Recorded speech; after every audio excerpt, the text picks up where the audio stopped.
You know, just when I thought we were done with all the crappy snow outside, it decided to snow yet again. So, such a shame, guys. Today's Thursday. It's a beautiful day outside, I guess. If you guys like winter, you like snow and slush and crap. I'm not the biggest fan of all, but, you know, it is what it is, I guess. Yesterday was semi-decent outside. It wasn't raining or snowing, and obviously it's not going to stick for too long, guys, but you know, I certainly don't like when it's cold outside. So anyhow, got a lot of stuff going on here today, including wiring up Chris's battery cart, which I'll be showing you guys shortly. And I had some of that footage from yesterday for today's video, so along with that you'll see a bunch of other installs and stuff that are going on, including a deck installation into an 04 Honda Civic. And we're just fixing up this Grand Am here. We're just doing a deck installation on that, and we will get back at you shortly, guys. See you soon. All right, so we got this battery cart here, guys, from Chris, and what we're going to do with it is wired all up for him. He's already given us all of the battery terminals here. We've got some Anderson connectors here. He basically wants us to make a set of jumper cables off of one set of the Anderson connectors, and then he's given us some welding cable to hook everything up with, which is nice. And then he gave us a an eliminator battery charger that we're also going to install permanently on this thing here. So, you know, he's going to create some kind of bracket that will go here, and then we'll wire this to the top batteries or whatever we're going to do. It's fairly simplistic, guys.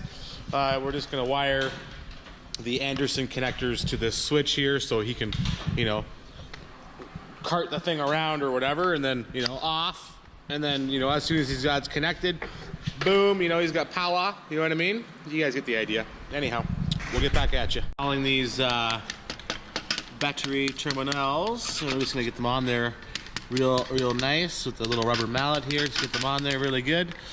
You want them on there really good so you have a good contact. So we're gonna do that to all 6 and get back at you. Terminals on there, as you can see. We're in the process of tightening them all up, and then we're gonna start wiring them, guys. Terminals are on. Next step is we are going to start soldering on all of our ring terminals here. Just gonna stick this baby on there, nice, fill that up with some solder, and we gotta do a boatload of them, guys. You wanna heat up that barrel as much as possible, and then start flowing the solder into it, and basically you wanna fill up that pot right there, guys. Here's the guys, you just wanna fill that pot up, just like that, guys. Nice and full. It's done there. The next step is we're going to be putting that rubber boot on it and start measuring out our lengths so we can run these batteries in series. And we're just zip tying our lines down, and we're going to just make our next connection there. Just going to cut these zip ties off nicely. Well, we still have to run the power switch on and off. Or do you want to do it on the ground side? We'll do it on this side. You can just ground. I don't know yet. We'll figure that outside. Hang on a second, guys. Oh yeah, boys. Soda. Done. Working on this, the next one that goes from here to there.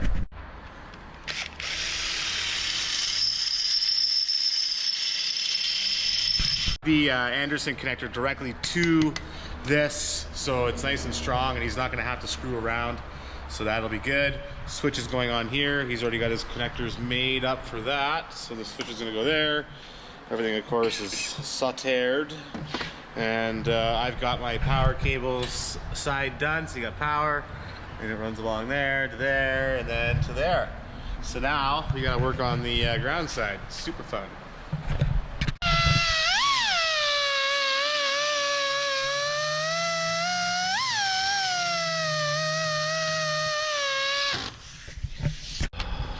Got one ground side done here. And we are now moving on to the switch, which has been mounted by Damien there. He's got one terminal on there. Now he's got to make one that goes from here to the top part. And then I just got to make one more that goes from here to the bottom battery. And then we can make our jumper cables, guys. All right, so we got all the grounds done.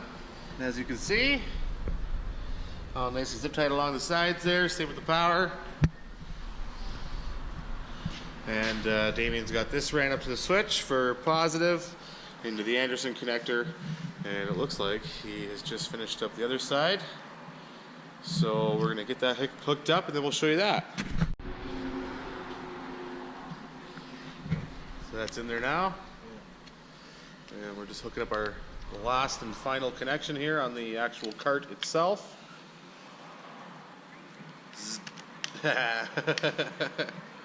That'd scare ya. Nothing scares Damien, man. This guy's like fucking nerves of steel. Anyhow. Or no brain, no pain. Yeah, whichever you prefer. All right, so the cart's done. Now it's on to making some real nice long cables. Okay, so she's done, guys. We've got it all wired up, ready to go. We've already tested our connections here. This on-off switch works really good. This is just temporary here. He has to make some kind of bracket to mount this thing to. But yeah, so now he can plug it in and charge it if he wants to. And everything's ready to go, guys. So looks pretty good. Now I just got to make a set of jumper cables with the remaining cable that's here.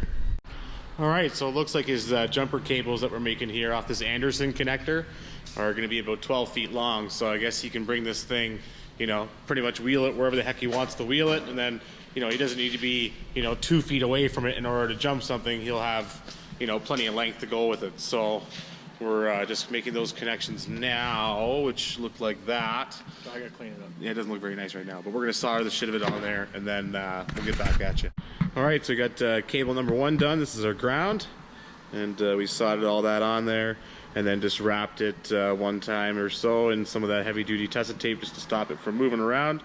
And we'll get the other side done now. All right, guys, so this is all done. Project is done here. We've made up our cables, so now if he wants to just, you know, unplug them, he can unplug them, and then he can plug in his truck if he wants to, because his Dodge has a Anderson connector on it as well for boosting. If he wants to do a boost, boom, done, and then just make sure the switch is off. Yeah. And so anyhow, there you go, guys, all said and done. It's just sitting on the charger right now, and that's that. So we'll move on to whatever else is going on. This thing on the boat, guys. Boat needs some juice. So, you know, nice thing is that the power is on the other side. So I don't have to, you know, bring it to the other side. So I can just sling those over. I'm going to walk to the other side of the boat here. Steven's going to stay over there. Start filming me. Now, if I want to, you know, boost something or whatever, you know, I got lots of length to work with, and here's our supply power right here. I gotta redo all this stuff, guys, because this is the aquaponics boat. So there's power there, and then here's our grounds. So we'll hook those babies up. Again, this is how I got the boat. This is not me wiring it. So go ahead and flick that switch on now, Dean.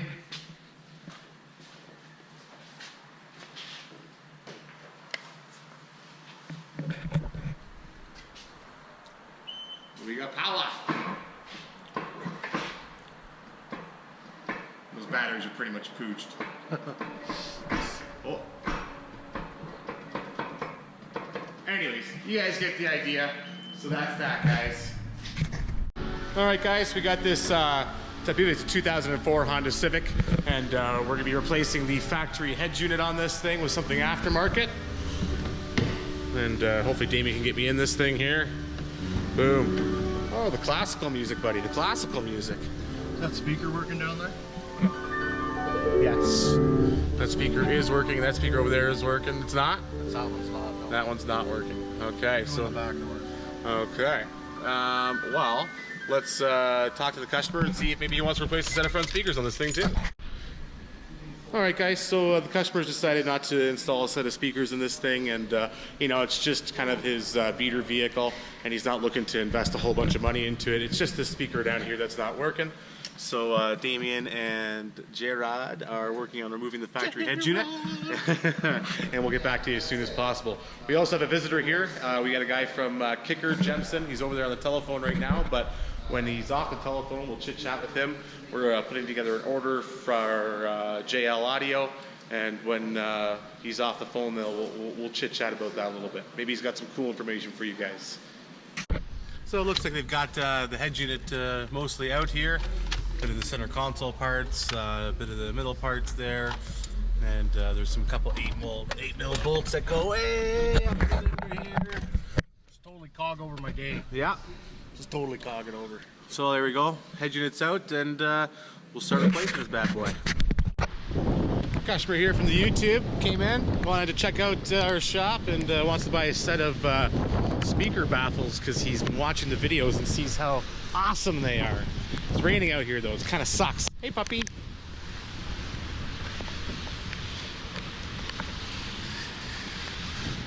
Oh, I don't know about that. I don't think those are 5x7s. Hi buddy, how are you doing?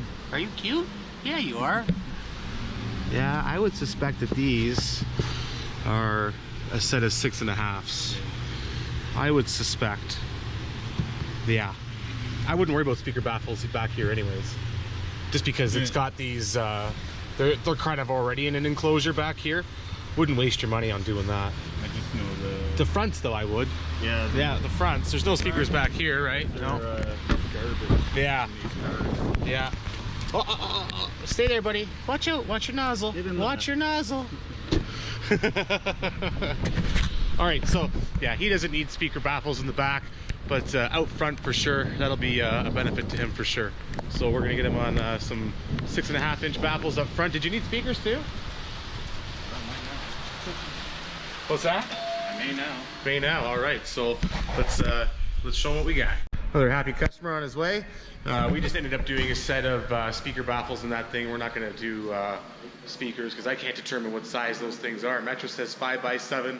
The worldwide internet says that they're 6.5s or 6 3/4. So I just told him use the speaker baffles up front with the speakers you've got, and if the speakers in the rear end of a 5x7, then just go ahead and install those. Right? He doesn't really need speaker baffles because they're already in a really tight, clean kind of enclosured area. So there's no sense in spending money where you don't need to spend money, right? So anyhow, so it looks like Damien's got this head unit installed nicely into this dash bezel here, looking really nice. And he's working on his harness. Harness. And we got Andy Hussey here from Gemsen. How's it going, Andy? Good. So I was telling you guys about him. He works for a company called Gemsen. They're my distributor for Kicker, Morel, and JL. So he's here. We're going to put together an order and get us to our signature status this year. We're not too far off. We're going to have some pretty cool deals going on soon, which include doing like a sub and amp package with the JL JX 1000 on a couple of 12s and that kind of thing. So we're going to bang out an order here and figure out what we're going to do, and maybe he has some cool information for you. Who knows? We'll see. Doing the soldering job here, boys. Getting the shot. Oh yeah, choo-chin the smoke. Take a puff off of that, Jared. You won't. Got J-Rod on the taping of the harness. Good old hockey tape, guys. Yeah. I'm working away back here too on my dash kit of my 300ZX Turbo. Just kind of sanded it down. There was a crack over here. It somehow managed to happen over the course of however long this has been in there. But this is a custom double din dash kit that I made for my 300ZX Turbo. I made this long time ago. It's all completely fiberglass, including the brackets back here. But I've sanded this down, and I'm planning on putting a Apple CarPlay head unit inside this thing. But I'm going to try to see if I can get this head unit in there just temporarily so you can see what that looks like that. So it's just a flush mount dash kit, makes it, so the head unit fits in there real nice. But I'm looking to put a double din Apple CarPlay unit in the car. Needs to bring it back up to date. So I'm going to finish off this dash kit, I think, today. Going to put some more little bits of filler in here and just fill in all the pits and stuff. This dash kit's been modified several times over the course of its life, just because there used to be like an old school JVC flip out head unit in here, and then I modified it to make it smaller to fit a 6.5-inch screen. And now I've again modified it for a double din Pioneer Apple CarPlay unit. So I'm going to pop this head unit out of here, and I'm going to apply some body filler which is over here. Just some finishing stuff here. This is the stuff that I like to use when I'm doing finishing, and it's just you know, Polyflex flexible polyester glazing putty. This isn't really for any structural rigidity. Everything's already structural on the back of here. As you can see, it's got lots of fiberglass reinforcement. So I'm just gonna make up a little batch of this stuff here and do some minor filling in these areas here. There's a little gap right here. And before I do that, I'm actually going to take the airline and blow this off so all those little divots don't have any dust in them. So as you can see, once you take the airline to it and blow it all out, you can see that the little divots and pockets and stuff that are in the dash kit start to come to life.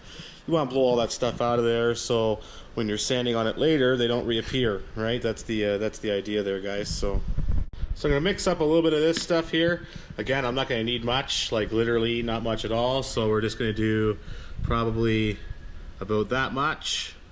And we're going to apply it by hand, right? So I got a pair of gloves here. I'm not even going to use a spreader for that. I'm actually going to use my finger so I can really get into all the divots and stuff here and just do a light thin coat over everything that I want to correct. So way more hardener than I need, but I want it to harden up relatively quickly. It's kind of cold in the shop too, so the more hardener in there, the better, I suppose. But I'm going to mix this stuff up and then start applying it by hand. All right, so I've got my filler kind of done here. I'm just going to stick my finger in that, and I'm just going to start pressing it into all the areas that I want filled in, those little divots and stuff. And what we'll do is we'll just get that all in there nicely nice. And I will sand this all off once it hardens up. I was working away in the back of this shop here and didn't even have a chance to show you guys that. So the deck's installed nicely into there. Beautiful job, Damien. Again, you're not just handsome, you're also handy. All right, guys, so back to the dash kit. All right, so we've got our filler coat here. And again, it's just a real thin hand-applied coat. And you know, there was a little divot there that you guys saw earlier. And a couple more over here. So I've just got those filled in now. And I can do a final sand on this, do some filler primer, and paint it. So that'll be cool. Got our order from Kenwood in, which is awesome. So finally we can start installing more head units. Oh, there's more. Check that out, guys. Yeah, we did. So there is a boatload of Kenwood stuff coming in. Gonna put that upstairs and chain her up. And hopefully, within the next couple of weeks, because I'm waiting on Apple CarPlay units so I can get the thing put into the 300, and along with a bunch of other customers who put deposits on jobs. And I guess Apple has put a hold on a bunch of the newer product because, I don't know, there's some kind of licensing conflict or something. So I'm like 3 weeks out from receiving any Apple CarPlay units, which totally sucks. But anyways, we're going to work on putting all this stuff away. Ooh, fresh new KDC X301s. Ooh, very nice. Ooh, very nice. A bunch of new DDX 394s. Ooh, a bunch of KDC X501s. Ooh. Ooh, a bunch of sets of speakers. These are sets of 5.5 or 5.25 KSC 134s. Ooh. And the final box, guys, it's like Christmas here today. I love opening boxes of car audio. Oh, more 301s. Oh, more 301s. Oh, yeah. And another DDX 394. Ooh, and a 501. Ooh, very nice. These are brand new for 2017, guys, so those are just coming out to us. Well, I mean, yeah, they've been out for a little while, but we're just finally getting a new shipment of them back in, so that's awesome. These are really nice looking head units. And the nice thing about Kenwood Exelon is it's only offered by independent guys like myself. You're not going to find this stuff at like Best Buy or Future Shop or, you know, any other place like that. The Exelon stuff carries a 2-year warranty, so that's kind of awesome, I think, anyways. So we're just waiting on this to dry. It's pretty much there, but I'm going to give it a little while longer, guys. Alright guys, so I skipped past a bunch of steps here. I have fine sanded all of this, and it is perfectly smooth and beautiful. So we are going to now put some high build primer on here, and I'm just feeling for any weird imperfections anywhere. Feels like I got one right here. And that's pretty much about it, just a little bit inside of here, and that's it, guys. So I'm going to sand that up and start applying some high build stuff. I'm using just some Duplicolor sandable primer.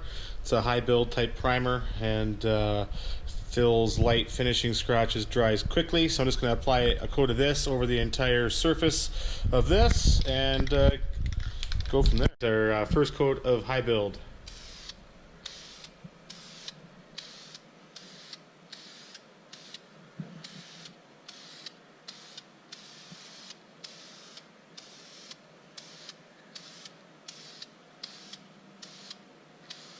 And this will show a lot of the imperfections if there are any.